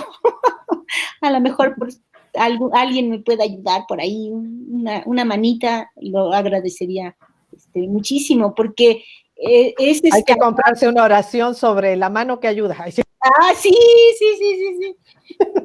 No, mira, la mano que ayuda contra las autoridades de la UNAM, ¿no? Contra la burocracia. No, o sea, con eso es suficiente para que te dejen trabajar y ya, puedes hacer muchas cosas. O el SNI, las evaluaciones, los informes. Hijo, yo la mayor parte de mi vida, mira, tengo en mi computadora una carpeta que dice burocracias, ¿no? No, hombre, es ahí, la mayor parte de mi vida está ahí, ¿no? O sea, burocracia por esto, por lo otro, porque tengo que ir a verificar el coche, porque tengo que pagar mi hipoteca, porque, o sea, en eso se me va la vida. Entonces sí, me gustaría una maldición, ¿no? Para toda esta gente que hace la vida imposible a las personas normalitas como yo, ¿no? Y que lo que queremos es que nos dejen trabajar. Oye, muchas gracias. Un volumen para el investigador compungido que tenía yo ganas de hacer. Ajá. Lleno de ¿no? Carlos. Sí, ¿sí se escucha ahora? Sí. Okay. No, pues muchas gracias, doctora, por la exposición. No, ¿de qué? Realmente muy enriquecedora. Mi pregunta y comentario va dirigido más que nada a la transmisión como que de estas oraciones entre personas. Yo he visto en muchas denuncias que, sobre todo mujeres que se autodenuncian o se delatan, refieren que estas oraciones las aprenden desde a muy temprana edad, sobre todo porque las escuchan decir o proferir a sus madres o algún familiar cercano. Por ejemplo, he encontrado algunas que dicen, sí, esta oración yo la escuchaba decirle a mi mamá cuando, para que mi papá pues ya no tuviera tan mal carácter, no tuviera tan mal genio. Entonces, o sea, me hace más que nada reflexionar sobre de qué forma se iban transmitiendo Porque también podemos encontrar que se encontraban escritas, ¿no? Se podían transmitir por medio de la escritura, pero por medio de la oralidad de la palabra, ¿qué tanto se transmitían? Porque pues hasta nuestros días podemos encontrar pues la sobrevivencia de muchas de estas oraciones, incluso en la época colonial. Yo he encontrado, por ejemplo, el conjuro de el corazón te parto, la sangre te veo, en varios lugares, ¿no? En España, en Nueva España, en el Tribunal de Cartagena. Entonces, como sí estaban como que muy expandidas en pues en toda la América española, ¿no? Entonces, a mí eso básicamente me llama la atención, la forma de transmisión, ¿no? De transmisión. Sí. Sí, pues yo lo dije, ¿no? Que también es otro de los temas que habría que investigar, cómo se transmitían. Yo no estoy muy segura que sea siempre de madre a hija, ¿eh? Más bien entre mujeres. Y tengo un proceso de una hechicera veracruzana, mulata, que ella les enseñaba a otras, que igual era española, que mestiza, que mulata, e intervienen otros personajes, como por ejemplo un fraile, ¿no? O aventureros, porque el proceso, el círculo de hechiceras estaba en el puerto de Veracruz, ¿no? Entonces el puerto, claro, es un lugar no solamente de llegada de personas y mercancías, sino de ideas y de creencias. Entonces por eso digo que no necesariamente de madre a hija, sino en dado caso entre mujeres, en el caso de la hechicería amorosa, y habría que ver en el caso de los ensalmos y de las oraciones, de qué manera se transmitían. Me inclino por pensar que algunos de estos textos, como los tengo en manuscritos, se transmitieron, se difundieron en esa forma, en hojas de papel, pero hay que pues ahondar en este aspecto, ¿no? Sobre la difusión. Es lo que te podría decir. Yo no he encontrado esto de madre a hija, más bien son entre comadres, les decían, ¿no? O sea, entre amigas, ese tipo de transmisión, y entre personas marginadas, ¿no? Un fraile supersticioso, un ciego. Por ejemplo, tengo un caso de un ciego al que le dictan un conjuro. En fin, o sea, son más bien ese tipo de personas marginadas las que están en esos ámbitos y por lo tanto en la difusión de este tipo de textos y de creencias. Gracias. ¿No de qué? Alberto. Pues muchas gracias, doctora Campos, por la intervención. Me ha parecido interesantísima. Una vez más puedo ver que lo que pasaba a este lado del charco pasaba prácticamente igual al otro, es decir, los ejemplos, los textos, los textos sobre todo de los conjuros, aquí en los procesos, hasta en la medida en la que yo los conozco, en salmos y oraciones parece que hay menos. Abundan más los conjuros y algunos, ya lo hemos comentado en alguna de las charlas anteriores, son además los mismos. El de con 2 te miro, aquí más bien solían ser con 5 te ato, porque obviamente estaba aludiendo a la mano, ¿no? Pero ese vamos, está por todas partes. Las oraciones menos, aunque, es decir, sí que están documentadas en algunos casos, o si no las mismas, algunas bastante parecidas, pero fuera de los procesos inquisitoriales. Quizá a lo mejor porque pasaba lo mismo que en la Nueva España y que las denuncias eran más mayores que los procesos, y ese asunto aquí no se ha estudiado en detalle. Es decir, se han estudiado bastante los procesos, pero la cuestión de las denuncias sin proceso me parece que es un asunto en el que no se ha profundizado y a lo mejor nos llevaríamos algunas sorpresas. Eso es bastante coherente, esa situación, aunque a nosotros nos puede llamar bastante la atención por la razón que usted misma ha dicho, y es que claro, para los inquisidores todo esto era en palabrería, entonces no se lo podían tomar en serio. Otra cosa era, claro, cuando había un grupo, aquello ya empezaba a sonar a secta. Sí. Y entonces ahí ya había que por lo menos mirar qué pasaba. Luego a lo mejor se quedaba en nada, no sé, en los casos que usted ha estudiado, si eso luego ha llevado ha producido condenas o no, pero desde luego ya cambiaba un poco la situación. Entonces, pero efectivamente yo creo que responde a esa situación y eso sí que lo tenemos. Aquí, por ejemplo, en el caso de los procesos por hechicería, la mayor parte de las veces se saldaban con una absolución porque se consideraba que era que la hechicera, que normalmente cuando llegaba a haber procesos porque eran, digamos, hechiceras profesionales, por decirlo así, ¿no? Es decir, que se dedicaban eso a vender esos materiales o a poner en práctica esos ritos, etcétera. Entonces se consideraba, los inquisidores la consideraban como o bien como una ingenua o bien como una estafadora o una timadora, ¿no? Entonces eso no tenía repercusión legal desde el punto de vista de lo que perseguía la Inquisición, claro, que era la herejía, como usted bien ha explicado al principio. Y bueno, creo que es decir, que en ese sentido la actitud de la Inquisición a los dos lados del Atlántico era coherente, es decir, los planteamientos eran bastante uniformes por lo que puedo ver. En cuanto a la distinción entre las oraciones en salmos y conjuros, me ha parecido, vamos, me parece que es interesante y además efectivamente y en relación con lo que preguntaba Jair, la idea de que el conjuro tiene ese componente imperativo que además es el propio de la magia estrictamente hablando, si uno se va a los textos que hay, por ejemplo, en los papiros mágicos griegos, el estilo es el mismo, esto es una orden, mediante una serie de envoltorios, etcétera, pero al final lo que hay ahí es una orden. Mientras que las oraciones y los ensalmos efectivamente tienen ese componente de plegaria, o sea, de súplica, como usted ha dicho, que creo que es muy, muy acertadamente.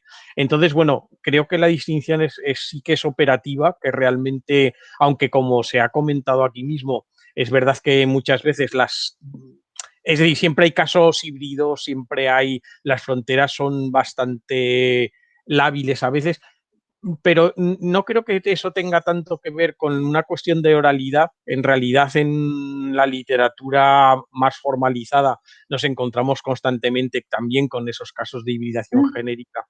Sí. Pero no solamente por eso, sino porque, como usted misma ha señalado, y creo que es una observación interesante, hay algunos casos en los que, o hay bastantes casos en los que claramente la transmisión es por escrito y probablemente incluso para determinadas composiciones haya un predominio de una vía de transmisión y de otra. Y en parte eso puede tener que ver, desde luego, en el caso de los escritos, y creo que usted lo ha comentado un poco de pasada al principio, pero precisamente por eso querría subrayarlo, con esa idea de que el mero hecho de tener la oración puesta por escrito, pues como si fuera, pues yo qué sé, un relicario, un escapulario, quizá más bien, sí, exactamente, un amuleto, exactamente, es decir, le otorga ya una categoría un tanto talismánica, ¿no? Y entonces basta a lo mejor con llevarlo doblado, metido en una bolsita o en un bolsillo o cosas así, para que funcione. Desde luego, en otros ámbitos mágicos es así. En el caso, por ejemplo, de los moriscos españoles, los talismanes, claro, además estaban en árabe, entonces eso no lo podía escribir cualquiera, normalmente lo escribía el alfaquí o, bueno, el alfaquí en el periodo mudéjar, el alfaquí público, y en el periodo morisco, ya después de la conversión forzosa, el que ejercía ocultamente de alfaquí, ¿no? Pero era el que escribía eso y básicamente lo importante ahí era que alguien lo hubiera escrito y uno lo pudiera llevar consigo, ¿no? Entonces, bueno, no sé hasta qué punto eso se puede aplicar a estos ejemplos, pero me da la sensación de que así como hay casos en los que claramente se han aprendido de por vía oral, hay otros en los que quizá la transmisión escrita sea preponderante. No sé si eso usted ha tenido ocasión de verlo o si es algo en lo que habría que intentar profundizar o las dos cosas, vaya. Sí, no hay que profundizar. O sea, lo que yo digo son observaciones de 30 años, ¿no? De los 30 primeros años del siglo XVII, se podrían tal vez generalizar, pero no lo sé, ¿no? O sea, hay que escudriñar más. Y aquí el problema, insisto, es que como no hubo muchos procesos, pues no Ya sabemos tampoco no, mucho, no, ¿no? faltan los Pero yo detalles, decía eso sí. que había que ver otros archivos o otros, no archivos, estudios, ¿no? Que se han hecho, por ejemplo, en España, para ver, por ejemplo, cómo era la performance de los ensalmos, ¿no? Y entonces así hacer deducciones, porque lo que temo es que no haya mucha información en los archivos de la Inquisición por todas estas circunstancias. Y de lo escrito, pues es que hay que corroborar, ¿no? Cómo es que fueron escritos, quién los escribía, pero nos topamos otra vez, si no hay proceso, pues claro. no podemos. De todas maneras, saberlo. si no me equivoco, ha dicho usted antes que en algunos casos las copias parecían de la misma mano. Sí. Eso Sí, es muy sí. interesante. Puede ser también la mano del comisario inquisitorial que los recogía. Ah, bueno, eso podría ser, También claro, también podría ser, sí. Sí. Lo que pasa es que, claro, si realmente sería como una especie de antecedente de estas versiones impresas que colecciona usted y que, por cierto, me han parecido magníficas. Es decir, el hecho de que alguien se dedicase a copiarlas y a...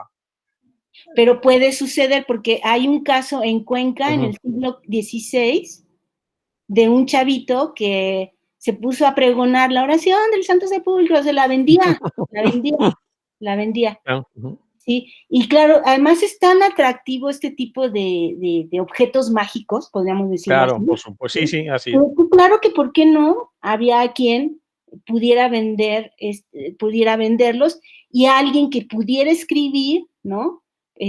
Hacía esas copias, pero todo está en ver si se puede, se puede indagar más y ver qué es lo que nos dicen los archivos, pero insisto, hay que ver otras cosas también en paralelo para poder hacer algunas deducciones al respecto, ¿no? Es más, a mí, yo alguna vez di una conferencia en Madrid y me decían que por qué no ponía mi puestecito para... No, de veras. Yo estoy a punto de hacerlo. Si no, oye, ¿por qué? En lugar de en el puerto de Veracruz, en el aeropuerto de Barajas. De Barajas, ¿no? Cuando uno llega a ver qué me va a deparar este país. En unos 3 siglos, ¿no? Había una mexicana que pregonaba la oración del Santo Sepulcro en el puerto de Barajas. ¿No? Ahora, si lográramos un conjuro... Sería padrísimo, pero pues no sé. Lo que estaría muy bien es que lográsemos hacer un conjuro contra los burócratas, sí, eso sí que sería un hallazgo.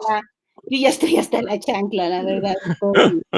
No me extraña, pero es igual en todas partes, no se crea. O sea, de verdad que es impresionante, ¿no? Que la mayor parte de mis archivos tiene que ver con la burocracia. Algo tengo que hacer, algo, ¿no? Y todas las semanas es lo mismo. Entonces ya sí me siento como acosada, ¿no? Hablando de los enemigos, esos son los enemigos. Esos son los enemigos, sin duda. Mariana. Gracias. Bueno, yo creo que sobre lo que estaban comentando, sí, yo creo que no hay tanto en los archivos, habría que estar investigando, pero seguramente hubo circulación de impresos y orales, ¿no? La oración de Santo Sepulcro generalmente tenía esta tendencia que se podía copiar, o sea, yo creo que convivían el manuscrito, el impreso y el oral, ¿no?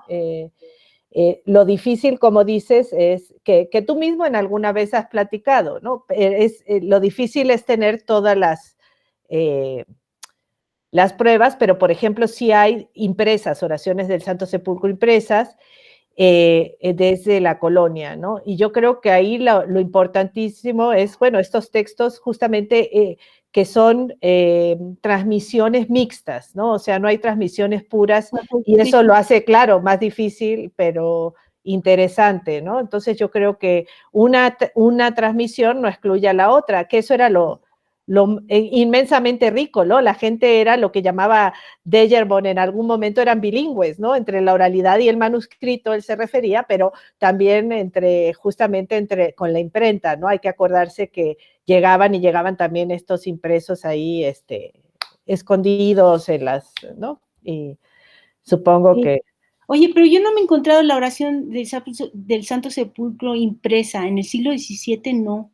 No sé si en el 17, la que sé que tiene, que ha encontrado es Anastasia, habría que preguntarle a ella. Me interesa. Yo había visto una en el 18, yo en el 18. En el 18, ok.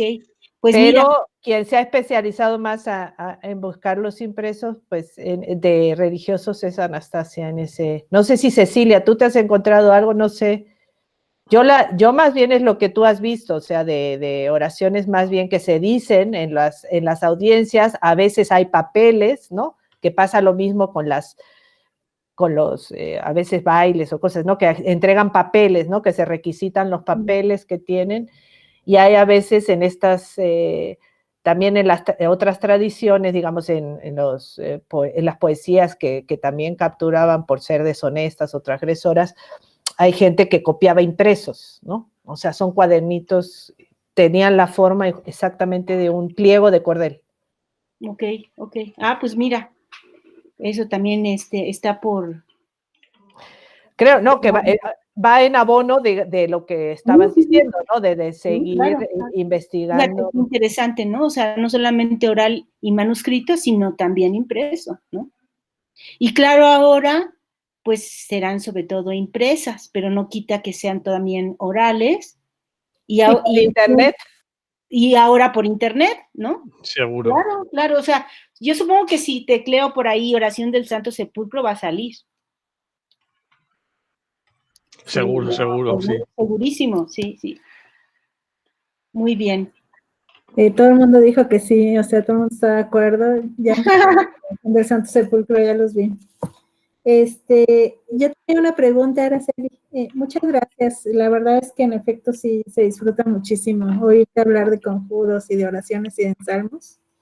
Y bueno, tenía una pregunta respecto a precisamente, de alguna manera me pareció como que este tipo de conjuros que leías se parecen un poco a los de la Santa Muerte, porque pusiste mucho énfasis en esta picaresca, ¿no? De quienes, sobre todo en el conjuro del Santo Sepulcro, en la oración del Santo Sepulcro. Sentí así un poco como cercanía con este asunto de la Santa Muerte. No sé si tú lo has visto, lo has comentado, o si existe esa posibilidad, o si de plano estoy debrayando durísimo. No, porque no lo he visto, no lo he estudiado, pero vamos, no me imagino que la retórica ha de ser parecida, ¿no? Por eso tal vez te veas esas similitudes. Pero ahí sí, la verdad no te puedo, no lo he visto, no. Seguro que por ahí tendré una de la Santa Muerte, pero habría que revisar. Gracias. Cecilia. Hola. Bueno, primero, pues muchas gracias, Araceli. No, de qué, Ceci. Bueno, más bien se me ocurrió por lo que ahorita decía Claudia de lo de la Santa Muerte. La cosa es que la Santa Muerte sirve casi para todo, sirve como una especie de aglutinante de muchas cosas. Entonces, hay muchos cuadernillos que tienen, pues, la del justo juez, y tienen una que empieza también con Trestemiro, con Ato. Es decir, son casi pequeñas colecciones distintas de oraciones de todo tipo, algunas muy, muy diabólicas, otras muy inocentes. O sea, la pura figura de la Santa Muerte me parece que funciona como aglutinante, y eso me parece como muy interesante. Por eso podemos encontrar cosas parecidas. No la del Santo Sepulcro como tal, pero sí está en internet. Igualitas, o bueno, no igualitas, pero con poquitas variantes, está en internet por todos lados.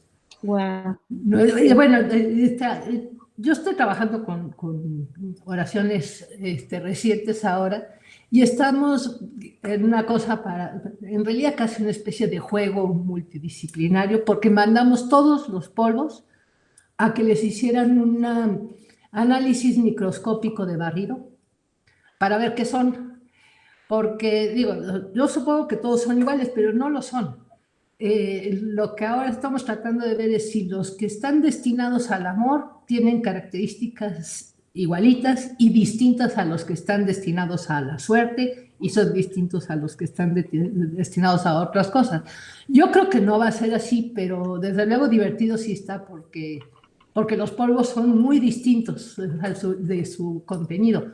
Además de que todos dicen que son auténticos y que tienen feromonas y que tienen color original y no sé qué, pues sí, no son exactamente lo mismo. Son tienen distintos componentes, entonces, pues digo, nada más porque estamos como analizando a ver qué sale con estos polvos y cómo podemos relacionarlo con las oraciones. A ver. Sí, yo creo que son yeso, ¿no? Yeso pulverizado. Pues es talco, pero no solamente, algunos tienen mucho más. Algunos tienen olor, cosas. pero no creo que encuentren más. Yo una vez me compré un jabón para atrapar a hombres. Ajá. Híjole, qué horrible olía ese. O sea, más bien era para rechazarlos. Un olor fuertísimo, fuertísimo, horrible. No. Y lo tenía yo guardado con mi colección de oraciones y tuve que quitarlo porque ya me mareaba, ¿no? El olor. ¿Mm? Entonces, en dado caso, olores fuertes, pero no más que eso, ¿no? Sale caro, ¿no? Y yo creo que sobre todo lo que buscan es más bien ese también sería, para que veas, ese sería, pues sí se necesita como mucha técnica para entrevistar a quienes hacen todo eso. Es una industria, ¿no? O sea, ¿por qué se les ocurre meter esto? ¿Por qué lo otro? Hacen cosas ingeniosas, otras no tanto. Estos kits, como yo le llamo, ¿no? O sea, en una misma oración hay varias, ¿sí? Déjenme ver si encuentro aquí una, así que no. Por ejemplo, esto que sea en forma de librito, puede suceder que sea la oración a Santiago Apóstol, pero también un rosario, ¿no? Y que venga otra oración. O sea, ofrece, ¿no? El comerciante varias cosas para tener éxito en la venta, porque además no son tan baratos, ¿no? Yo la última vez que estuve en el mercado de Sonora, yo dije, ya no vuelvo a comprar porque sí me pareció barato el precio de este tipo de literatura, ¿no? Y ahora yo supongo que, como lo mencionaban, pues más bien esto se difunda a través del Internet, que es una manera de extender y democratizar este tipo de creencias. Pues sí, ¿no? Y sale más barato, ¿no? Que mandarlas imprimir, porque además, por ejemplo, no solamente las imprimen, sino les dan este plástico, ¿no? Para conservarlas mejor, la grapa, ¿no? Ahora es en blanco y negro, pero hay otras que son muy atractivas, como esta, ¿no? Que es el polvo de destrancadera despejadora, ¿no? O cosas así.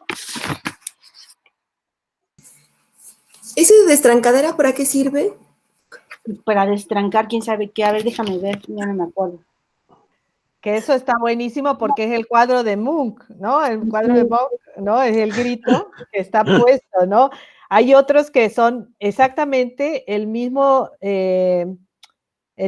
grabado de Posada, ¿no? Ah. Que hicieron en Vanegas Arroyo, se repite, por ejemplo, la del ánima sola.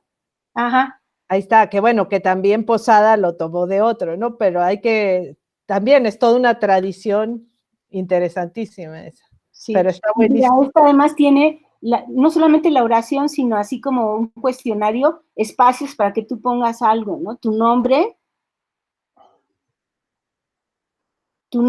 y dice, desesperado espíritu, haz que, y ahí pones, fulanito, se desespere por mí, que no tenga ni un rato de tranquilidad hasta que mis brazos venga, que es mucho del conjuro que les leí de García Pérez, presto, ¿no?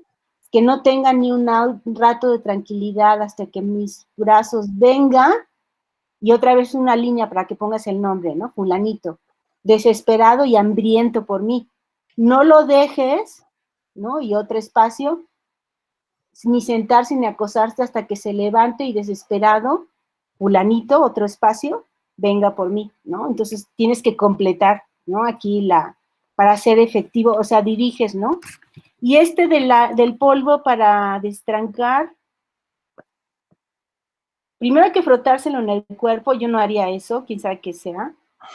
Producto de simple curiosidad, hecho en Venezuela. Hazme un favor. Humildemente me arrodillo ante vuestro cuadro milagroso para implorar vuestra intercesión ante Dios Padre amoroso que proteges a toda la creación animada. Yo os pido en el nombre sacrantísimo y dulce nombre de Jesús que accedáis a mi petición y me devolváis la paz del espíritu y la prosperidad material, alejando de mi casa y quitando de mi paso los escollos que son la causa de mis males, la burocracia de la UNAM, que me dice que mi petición es justa y si accedes a ella, ya, no sé, ya ese es de mi ronco pecho. Para eso sirve. Bueno, muy bien, pues si no hay ninguna otra pregunta. Sí, hay dos, perdón, de Anya y de Carmen. Anya, perdón, adelante. Hola, buenas tardes. Bueno, para empezar, muchas gracias por la presentación, la disfruté mucho, la verdad, la plática estuvo muy linda y me provocó pensar muchas cosas, sobre todo lo que mencionaban con respecto a la parte de la categoría de la superstición. Y cómo se analizó durante ese periodo entre 1600 y 1630. Yo he trabajado archivos inquisitoriales para el siglo XVIII, ¿no? Entonces, bueno, la categoría superstición también va mucho más encaminada todavía que en el XVII a esa parte de ignorancia, a esa parte de esa transgresión que se comete sin el afán, sino por simple ignorancia, ¿no? Digamos, mucho como ese peso. Pero sí pensé que es muy interesante hacer ese ejercicio como de ir viendo qué es lo que pasa con esta categoría a lo largo de un periodo temporal mucho más amplio, ¿no? Sí. Y digamos que eso con esa reflexión me quedé y pues muchísimas gracias por la charla. Sí. Oiga, no sean envidiosos, los que hayan hecho ya trabajo del archivo, pásenme, ¿no? Los textos para... Sí, así, avanzo. Pues sí, sería, es parte de ello, creo, ¿no? Poder compartir la investigación. Sí. Carmen, adelante, por favor. Hola, ¿qué tal? A ver si no me caigo, ya ven que estoy sufriendo aquí con con este aparato del demonio. Y eso que no le he rezado. Bueno, hola a todos, compañeros. Quería agradecerle también a la doctora, pues yo estuve siguiendo en la presentación acá con el libro, así que podía leer un poco mejor porque a veces la pantalla es difícil. Quería solamente hacer un par de comentarios y quizá dejar una pregunta para seguirla trabajando en el seminario, porque pues es que en realidad ha puesto sobre la mesa un montón de líneas que hay que todavía seguir trabajando, ¿no? Que es que más bien el trabajo que ha hecho pues nos ha permitido hacerlas visibles, ¿no? O sea, hacer visible que todo lo mucho que tenemos que hacer.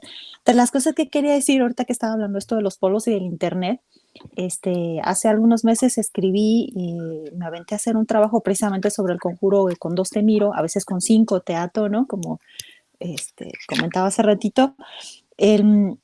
Y sí, resulta que lo encontré en internet, en una página en Facebook de para que no se vaya tu marido. Y tenía esta característica de ponerla con la rayita para que uno le ponga el nombre de fulano, ¿no? O sea, siguiendo el mismo formato, sí. Se está proyectando también en el internet, no solo la difusión de la oración o de los textos, vamos a decir, o de estos géneros, sino además también la forma, ¿no? Con la rayita ahí para que uno le llene a gusto, ¿no? A modo. Y de los polvos, pues bueno, ya lo comentaré yo después en la oportunidad que tenga de contarles un poco de mi trabajo, pero con la curandera con la que trabajo desde 2004, ella utiliza justamente la medicina, la más poderosa de todos es una forma de polvos. Y esos polvos son de venado rey, es decir, son de las astas del venado, que ella dice que son muy difíciles de conseguir. Ahora me ha quedado la duda, que comentaba hace un momento, Cecilia, estaría buenísimo poder analizar esos polvos de si son de venado rey, como llama la curandera, ¿no? Y bueno, la última cosa que quería dejar como de pregunta, a lo mejor no sé si la vamos a resolver ahora, pero esta forma, ¿cómo podemos, no solo en lo obvio, pues cuando se invoca a los demonios o a los diablos, si podemos ir rastreando las formas en la literatura de cómo se van haciendo estas construcciones de poner en el mismo plano a veces de lo sagrado a los demonios para hacer que hagan cosas, ¿no? Sea traer al marido, sea expulsarlo, etcétera, ¿no? Como a mí me llama mucho la atención cómo este contenido muy profano se va insertando y se va poniendo como a veces a la par de todo esto sagrado, ¿no? Y quizá, pues, insistir más en cómo en la literatura podemos rastrear ciertas fórmulas que obedecen ya a esta forma de empatar esos poderes.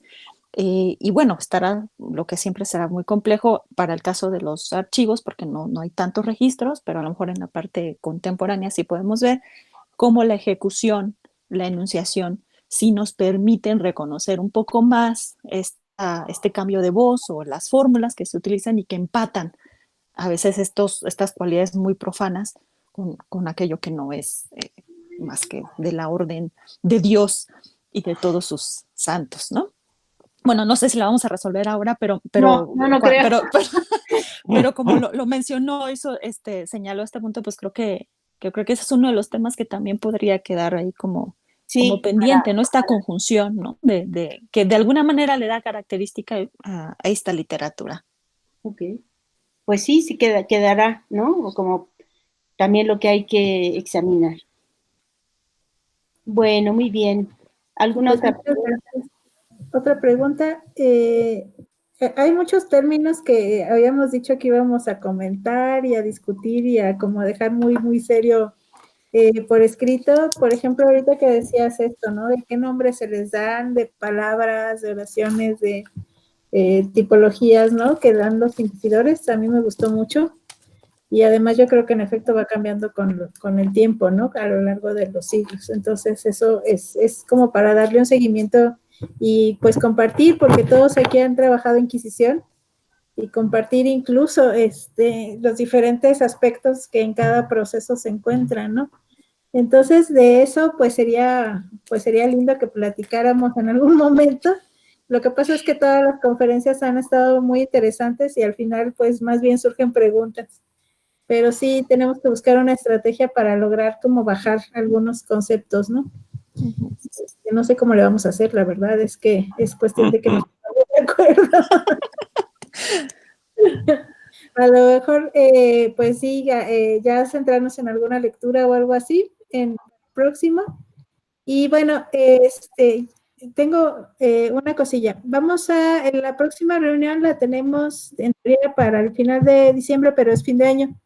Entonces, yo les quería sugerir el 18, que es viernes de diciembre, para la última reunión del año. Y pues, si quieren, digamos, pues, le pienso yo también en cómo podemos hacer una estrategia para bajar la información y que quede, pues, para todos, ¿no? Y también les pediría su bibliografía, si tienen artículos, libros publicados sobre estos temas, para subirlo y dejarlo ahí para todos, para que todos podamos consultarla o incluso pues nos apoyemos en algunos casos, ¿no? Con ella. La mayor parte del tiempo nos apoyemos. Entonces, no sé si les habíamos dicho que teníamos por ahí un sitio preparándose. Pues los juntaríamos al sitio en cuanto esté listo para que ustedes también puedan acceder y puedan ver las conferencias, puedan incluso también acceder a la bibliografía y en su caso, pues si tienen tesistas y lo demás, pues también que puedan ellos consultar o enriquecerse con esto o incluso pues a lo mejor participar. He querido hacer un poco esto cerrado para que podamos platicar, pero ahora me decían, ¿no? Que si alumnos pueden integrarse. Yo creo que pues a los alumnos les puede enriquecer mucho estas charlas, ¿no? Porque por supuesto que están ingresando y pues definitivamente todos ustedes ya son unos veteranos, ¿no? En el asunto, somos en varios asuntos, ¿no? Entonces, pues, si quieren, lo hacemos más extensivo, lo reducimos, pero ahí sí yo creo que me gustaría escuchar su opinión. Y si lo dejamos en 2 horas, y si lo mantenemos los viernes al último de mes, ¿y qué les parece el 18? Ya de hecho, le pedí a Carmen que nos diera una plática sobre precisamente su carrera y todas las narraciones que tiene al respecto. Entonces, pues... En particular, para mí puede ser difícil conectarme, pero es el momento. La UNAM sale de vacaciones el 11, pero pues intentaré conectarme yo, eso será. Pero simplemente soy yo, así que yo si no veo la grabación. Gracias, Mariana. Bueno, pues, ¿todos los demás pueden el 18 o lo pasamos para enero? Pero ya sería hasta finales de enero. ¿Para el 18? Ok. Entonces te pasamos la grabación, si acaso no. Bien, bueno, pues entonces les agradezco mucho. Muchas gracias, Araceli. Por supuesto que a ti te incorporaría si no te molesta. Claro. Pero a mí me parece que sí que tú eres como, digamos, piedra angular aquí en los estudios, aquí en la Inquisición de México, de cuestiones de los mágicos. Y bueno, es maravilloso. Muy bien, pues entonces les pasamos eso, el sitio para que ustedes puedan intervenirlo, si acaso quieren. Muchas gracias. Si tienen también alguna sugerencia, pues bienvenida. Es la verdad el primer seminario que organizo y honestamente sí tengo hay algunas cosillas que no acaban de cuajar, pero es puro como esto de cómo diablos debemos hacer, porque está muy interesante todo, cómo le hacemos para bajar ya los términos, ¿no? Hay que pensarle un poquito más. A lo mejor lo que sí sería bueno si se pasa por Facebook o si alguien o si se puede pasar la grabación, por ejemplo, por lo que sí que yo, hay muchos alumnos interesadísimos en escuchar, pero queda en cada ponente, como decía Claudia, pues en particular yo fui la que estaba enchinchando a Claudia, que había como 20 alumnos que querían entrar.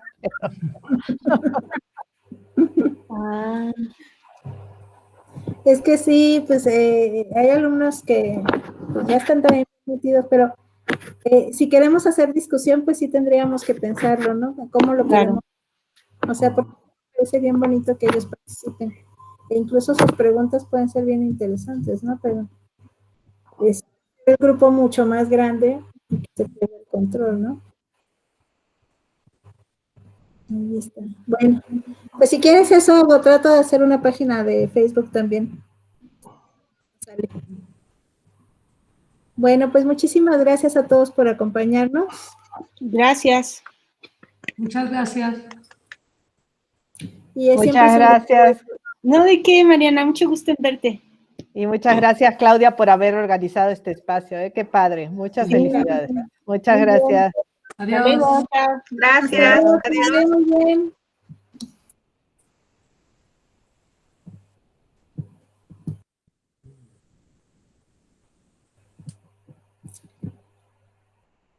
Yair, ¿te quedaste por aquí, Carmen? Oigan, pues la cuestión aquí yo creo que es que sí que hagamos lo del sitio y que ya pongamos en efecto eso, ¿no? Pues más o menos el directorio, quiénes participan y cómo participan, ¿no? Y bueno, a ustedes yo ya los he incorporado como organizadores, entonces también que eso se ponga ahí, ¿no? Muchas gracias, claro que sí. Muchas gracias, sí. Y la sí, perdón, Sí. una disculpa de haber llegado tarde, tuve una mañana súper complicada y apenas me senté y qué bueno que llegó tu mensaje porque yo estaba así en otro planeta. Había prendido la computadora recién y ya. Entonces, está todo bien, pues, pero sí fue un poco complicada la mañana. Entonces, pero bueno, ya, aquí ¿Estás andamos. Sí, todo bien, solo un poco caótico aquí un par de cosas, pero ya, todo bien. Bueno. Yo prometo ya este fin de semana ayudar a contribuir con la página. Estas últimas 2 semanas han sido trepidantes para mí realmente, pero ya por fin, ayer terminé con todo. Entonces, este fin de semana le doy a la página